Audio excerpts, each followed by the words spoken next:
فرمان مصطفیٰ صلی اللہ علیہ وسلم ہے، بے شک اللہ عز و جل اور اس کے فرشتے جمعے کے روز امامہ باندھنے والوں پر درود بھیجتے ہیں۔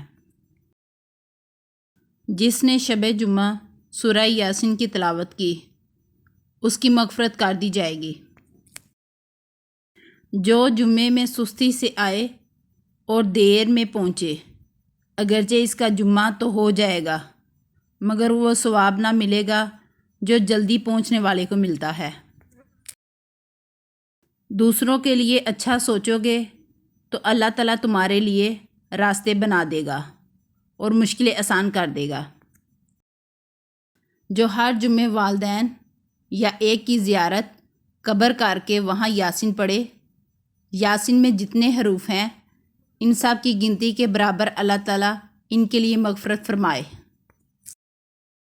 جو جمعے کے دن یا رات میں مدو خواہ پڑھے گا، اللہ عز و جل جنت میں اس کے لیے ایک گھر بنائے گا۔ رسول صلی اللہ علیہ وسلم نے فرمایا، بے شک نماز دو نمازوں کے درمیان والے گناہوں کا کفارہ ہے جب تک کبیرہ گناہوں سے بچتا رہے۔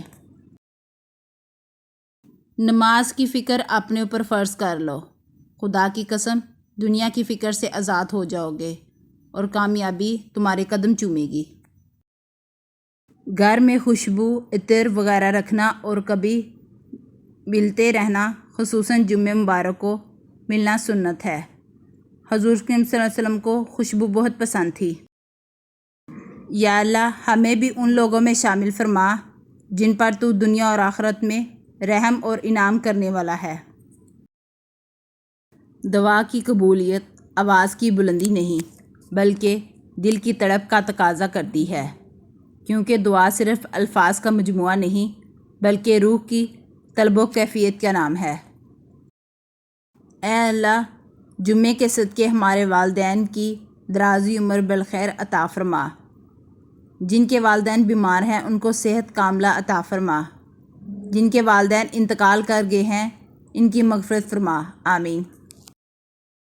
زندگی میں کچھ لوگوں سے خلوص کا رشتہ ایسا پکا ہوتا ہے کہ وہ ہماری یادوں دعاؤں سے کبھی دور نہیں ہوتے۔ اللہ تعالیٰ آپ کو تاحیات صحت اور تندرستی کے ساتھ ہمیشہ خوش رکھے۔ رسول پاک صلی اللہ علیہ وسلم نے فرمایا، جو آدمی تھوڑی سی روزی پر راضی ہو جاتا ہے اللہ تعالیٰ اس کے تھوڑے سے عمل پر راضی ہو جاتا ہے۔ جمعے کے دن اذان سننے کے باوجود نماز میں حاضر نہ ہونے والے لوگ اپنے فعل سے ضرور باز آ جائیں، ورنہ اللہ عز و جل ان کے دلوں پر مہر لگا دے گا تو وہ غافلوں میں سے ہو جائیں گے۔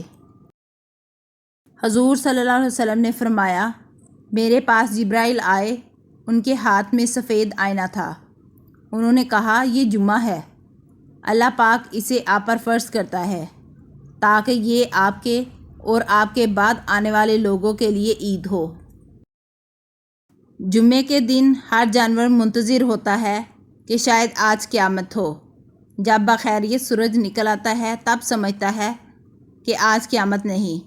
اس سے معلوم ہوا کہ جانوروں کو بھی یہ معلوم ہے کہ قیامت جمعے کو آئے گی۔ جو جمعے کے دن نہائے اس کے گناہ اور خطائیں مٹا دی جاتی ہیں، اور جب چلنا شروع کیا تو ہر قدم پر 20 نیکیاں لکھی جاتی ہیں، اور جب نماز سے فارغ ہو تو اسے 200 برس کے عمل کا اجر ملتا ہے۔